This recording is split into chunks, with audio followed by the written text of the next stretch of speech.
Good morning. I'm Deirdre Fitzpatrick. And I'm Teo Torres. Let's get a check on our Monday morning forecast as we start a new work week. And boy, we're going to start to heat up pretty soon, Tam. Eventually. I think the big question on a lot of folks' minds right now, though, is where's the sun? The sun should be up at this point in the morning. Instead, we're covered in a layer of gray sky. This is the view from downtown as we look from our tower camera, just seeing that gloomy start to the morning. And especially if you're joining us in Sacramento County, Yolo County, and Solano counties, you're covered in that deck of gray via that marine there that's worked its way all across the valley floor. The good thing about it, it's keeping us cool. 53 right now for Fairfield, 56 top of the 6 o'clock hour in Sacramento. It's 54 as you get out the door and start your Monday in Yuba City, down to 52 in Stockton where you're seeing some of the rays of sunshine. 54 for Modesto, 54 in Auburn, and all the way up the hill, Truckee enjoying sunshine. So the foothills in this area, you're saying, what are you talking about? We're seeing some of that sun. But here in the valley, there's that marine there working its way all the way through the Carquinez Strait and really just kind of layered nicely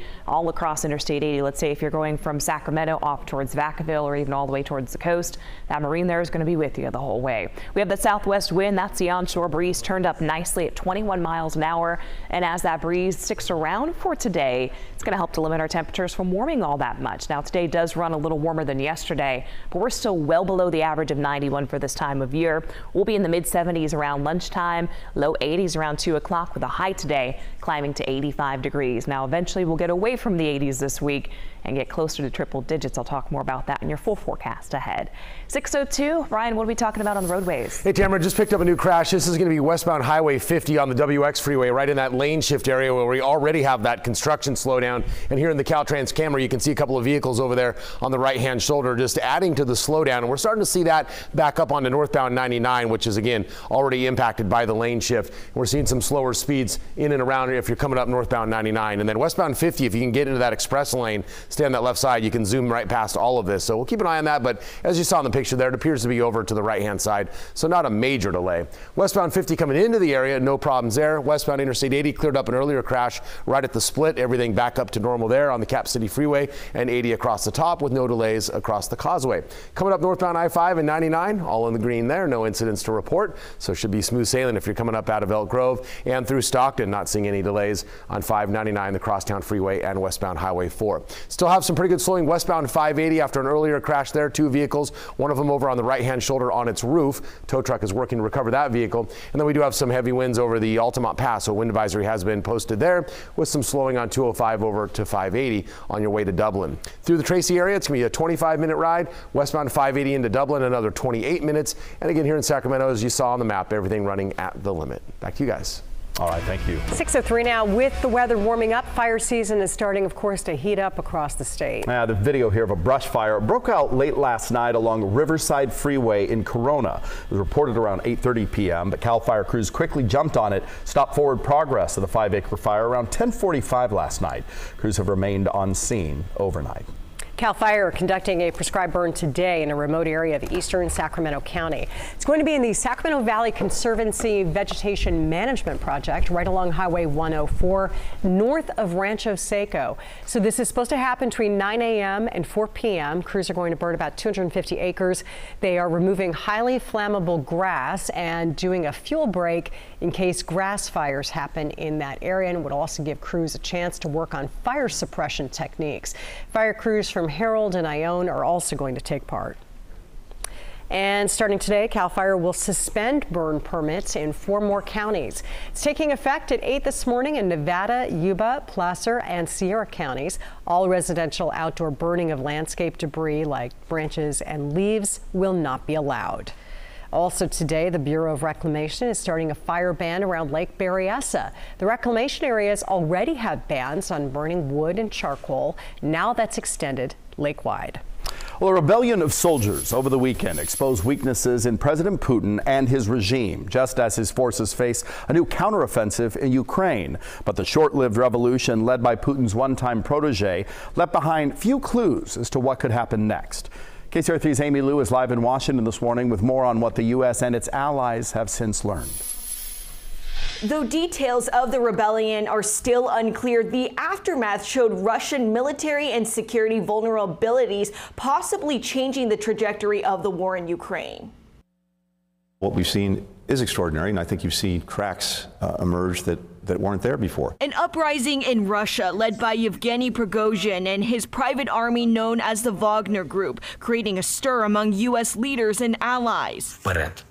The infighting bringing hope to Ukrainian forces preparing to take back territory seized by Russian forces. The rebellion reportedly led to several downed planes and little opposition stopping the march to Moscow. If anything is really clear after the last 24 or 48 hours, and that is Russia is not a reliable partner. Raising questions over Russia's global and domestic foothold and prospects of winning the war. Much more difficult for Putin to continue to turn to the Russian people and say we should continue to send people to die in this war for which Prigozhin himself has said to the Russian people, the premise is a lie.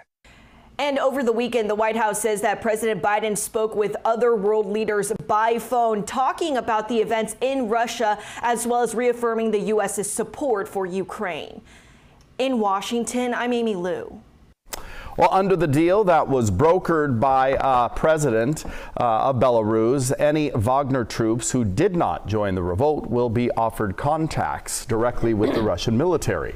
Leader of the troops will go into exile and not face prosecution. This week marks the final week of the term for the Supreme Court. 10 cases are still on the docket for a decision, many that have kept the country in anticipation, and that includes the affirmative action in college admissions case, LGBTQ rights, state power in federal elections, religious accommodations in the workplace, and the president's student loan forgiveness plan. Next batch of decisions should be released tomorrow morning. Well, this morning we are awaiting word on whether any of the 5 people detained after a deadly shooting will be arrested and charged. Now, that shooting happened in Vintage Park on Saturday, leaving 1 person dead. KCRA3's Aaron Heft out there now with more on that investigation. Yeah, here in Sacramento, SWAT detained a handful of people on Sunday afternoon in what officials are calling an apparent gang-related shooting. Take a look at this exclusive KCRA3 video. So the Sacramento County SWAT team descended on a neighborhood Sunday afternoon. Our cameras rolling when a man was taken into custody. The sheriff's office saying they were in search for gang members involved in a deadly shooting that happened on Saturday. That shooting took the life of a 17-year-old. Of the 5 people detained, 4 were adults and 1 was a minor. The Sacramento County Sheriff's Office explaining they feel their efforts to mitigate any gang-related crimes are tied up with legislation.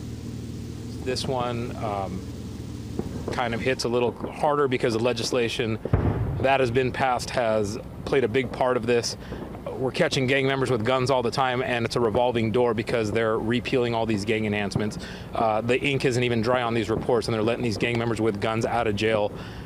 We're catching them on the way to homicides, but just because we catch them doesn't mean now that we can keep them in jail anymore. We've got to wait for something like this. We've got to wait for a kid to die before any laws can actually do something. Of the 5 people detained, there is no word on any arrests at this point. From South Sacramento, Aaron Heft, KCRA 3 News. And anyone who has any information regarding the shooting is asked to contact the sheriff's office, and you can't stay anonymous. Meanwhile, the Sacramento Sheriff's Office says that a person has been arrested in connection with a homicide last week. Andrew Jones was arrested in Placerville, then booked into the Sacramento County Jail on a murder arrest warrant.